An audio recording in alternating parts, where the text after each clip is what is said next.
If somebody is texting you repeatedly, nagging you, trying to track your movements by constantly bombarding you with messages, how would you feel?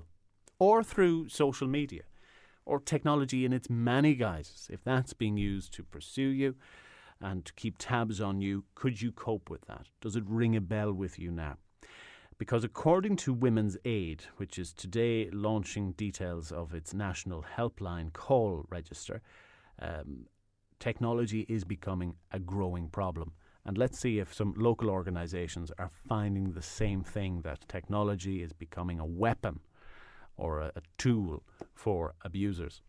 Marna Carroll joins us from the Laois Support Services Against Domestic Abuse. Marna, you're very welcome to the programme. Good morning. Thank you, Will. So what's your experience? I suppose just to quote 2010's statistics, our own statistics from 2010, we would have had 173 individual women access the service here. And certainly our experience would reflect what Women's Aid have recently come out and said about technology. Very much we would find that information and communication technologies like mobile phones and the internet are really a double-edged sword in that they can be used by abusers to deepen their control, but at the same time can be used by survivors of violence to connect to help and assistance, such as access and services like ours. So from that perspective, I suppose just to give you an idea of some of the situations that we would come across here locally, one woman would have disclosed to us that she accidentally would have found out that her partner, after about 6 months of this going on, that he had downloaded spy software onto her PC, and that he had been logging her keystrokes and taking screenshots of the website she was visiting. Gosh, so he was really monitoring her computer usage. Very much so. And I suppose, another situation... And out of curiosity, was there evidence that he was paranoid in other aspects of the relationship? Oh, certainly. I mean, when she believes that this started when she left the relationship. So she would have left the relationship due to the fact that he was very controlling, very paranoid, deeply insecure about the relationship, and felt the need to monitor her. In other ways, using technology as well, in that he would have constantly checked her text messages and would have felt very justified in doing so, would have felt that this was entirely rational. And I suppose what we would find is that it has become more normal. People feel that not everybody, of course, but there is certainly an element of feeling like there's justification to do that. It has become normal, I think, in lots of relationships for partners to check each other's phones and email accounts.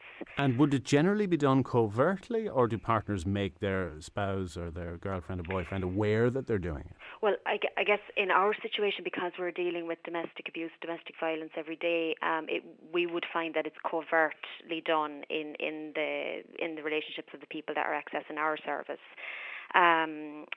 And, certainly what we would also find is that it's very, very common for women to use an email account that's set up for them by their partner, who then keeps the password and would access it a couple of times a day to check what emails are coming in and going out. Also, checking histories of websites visited by women, access and demanding their online bank account details to see what they're spending, when they're spending it, on what.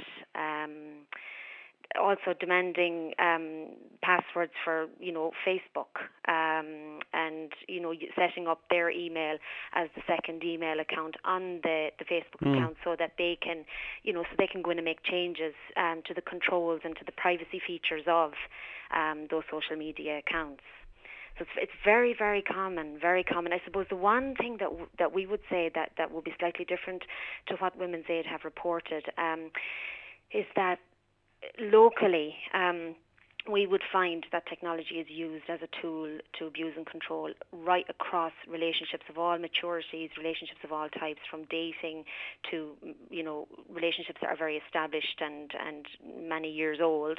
We would find that mobile phones are frequently used to track, monitor and threaten women of all ages. It's not just, women in their 20s or 30s. And also, particularly when an abusive relationship would break down, or when a woman would leave an abusive relationship, we would find that the harassment and stalking using technology would hugely increase. And to what extent would tactics like this be biased towards women? I suppose, if I'm fair, it would be important to say that our service only works with women. And so, my understanding, I know that last year the UN would have estimated that 95% of the aggressive behaviour and harassment, denigrating images and so on in online spaces were aimed at women and come from partners or former male partners. So, although I couldn't honestly comment on what the gender ratio would be, the UN seemed very, very kind of clear that 95% of this would be coming from male partners towards women. Okay, so recognising that and using that as a context then. Yeah. Let's try to explore what would motivate a man to try and invade the privacy of his partner to such an extent. Mm-hmm. Does it start with a genuine concern that perhaps she is cheating on him? I would say probably not, and I guess that's quite hard maybe to confirm or deny really. I would assume that the majority of men feel that what motivates them is a genuine concern. But ultimately what we would be saying, and the stance that we would work from very much, would be that it's a control issue. It's an abuse of power.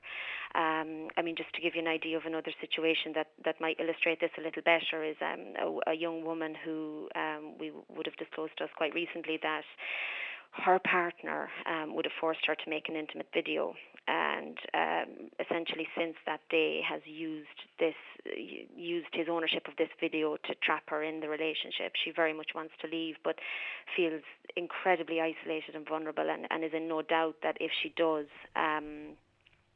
then this will be it. Released, and friends Absolutely. and family or whoever might see Absolutely. it. In such a circumstance, what protection would she have? It's very difficult, and I think Women's Aid touched on this a little bit in the report.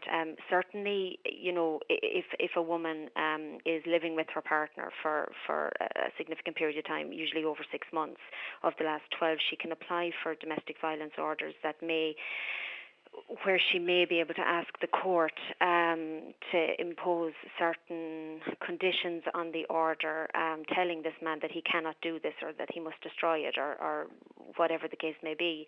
But oftentimes women are operating outside the law in terms of they can't apply for domestic violence orders because they don't fulfill the criteria attached to those orders around living with their partner for a certain length of time. So if a woman and a man are in an intimate relationship but they're living apart for whatever reason, they may even have children together. If they're not married, the woman cannot apply for a domestic violence order. Well, certainly she can apply, but she will not be granted. Yeah. So, really then their only route is under criminal law and, harassment and stalking, and to look under those respective laws for protection. But just going back to your earlier question, Will, around, the motivation, I guess we would very, very clearly say that, many women would report that their partners checking and monitoring and constant kind of relentless asking is designed really to violate and make that person feel controlled and vulnerable. Now, whether or not that man would identify it as such, I'm not sure, but certainly that's the feeling that the woman comes away with. Could the man become addicted to having that sort of access or that voyeurism? I'm not sure, to be totally honest. I guess there's the potential for that to happen, certainly. I think if somebody gets used to having a certain level of control or a certain amount of power over somebody else's private life, I'm not sure if addiction is maybe the right word, but certainly it's a power and a control I think that somebody could become quite used to. And certainly it could become, I believe, habitual. It's something that I'm just trying to understand, on the assumption that not every man who commits this will go out with sinister intentions to begin with. How does it evolve into the type of situations you've alluded to, and it's hard to pin it down. Yeah, well, I guess the first thing to say is that not all relationships where couples, male and female possibly, check each other's texts or emails in a friendly and open way. Maybe they're asked to check to see as such an email come in about something that they're both aware of. Not all of those checking of emails or checking of private technologies will be done in an abusive way. I suppose our experience around the use of technology as a tool to deepen control would very much be in the context of a domestic violence relationship. So it would be a relationship where there is control over other aspects, not just over technology, but over maybe how much access a woman has to her family and friends.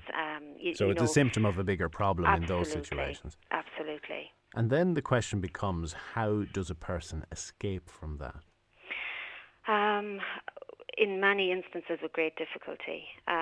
Certainly once a woman leaves an abusive relationship, it doesn't always mean that she's safe, and it doesn't always mean that the abuser is willing to let go of the control. I know some years ago, a report, I believe in 2005, a report would have come out, a national report, stating that one of the most dangerous times for a woman in a violent relationship or in an abusive relationship is when she leaves. It's for the 3 to 6 months after she leaves. So certainly, the threat doesn't go immediately once you leave an abusive relationship for many women.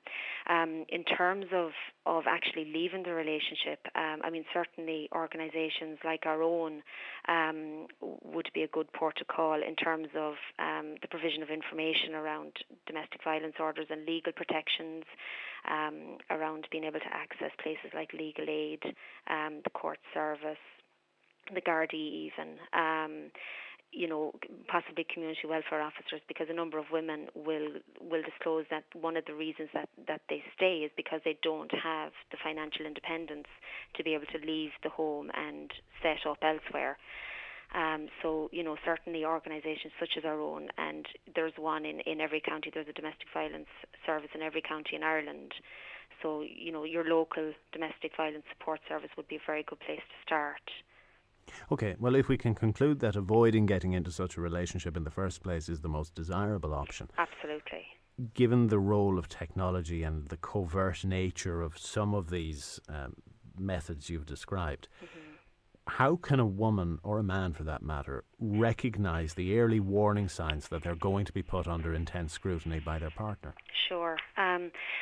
I suppose one of the most obvious ones is that if you start to feel nervous of your partner, if you start feeling a little bit of anxiety about that person, if you feel like you're walking on eggshells because of mood swings, you feel like you spend a lot of your time working out what kind of mood the person's in, and you find yourself focusing a lot on their needs.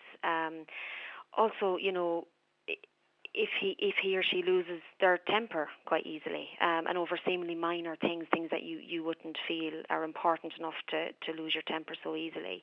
One of the more obvious ones, obviously, is that if he becomes directly abusive, if he hits you, calls you names, threatens you. But one, I think that more and more seems to be certainly disclosed to us is that is jealousy. And accusing you of flirting or having affairs outside of the relationship, they're all warning signs. Also, that the person would tend to criticise you or your family, or I beg your pardon, not you, but obviously you, but also your family and friends, and maybe make it difficult for you to see them or talk to them on your own. They would all be signs that they would really be kind of warning flags. Yeah, really. It's very difficult because there are always many layers to relationships and to human behaviour, and some of the symptoms you've described there could be indicative of a person going through depression, maybe, or some sort of mental illness where they're paranoid, and a woman or a man who cares for that individual might be tempted to say, well, go to the doctor or seek medical advice rather than me leaving. Leaving the relationship mightn't be the first option. No, and I suppose what I would say, Will, if a woman, hears maybe some of those points that I've just mentioned, and she feels like you've just described, well, look at this may not necessarily be indicative of me experiencing domestic abuse. This may simply, well, not simply, but this may be that my partner is feeling particularly low and maybe experiencing depression or some other mental illness. I would say it will absolutely do no harm to link in with a service like our own. If it is the former, if it is that your partner is not abusive, is just maybe really struggling to cope, or suffering from some depressive mood, well then there's no harm done. She's accessed us. We've made her aware of whatever information she needs, and she will have support.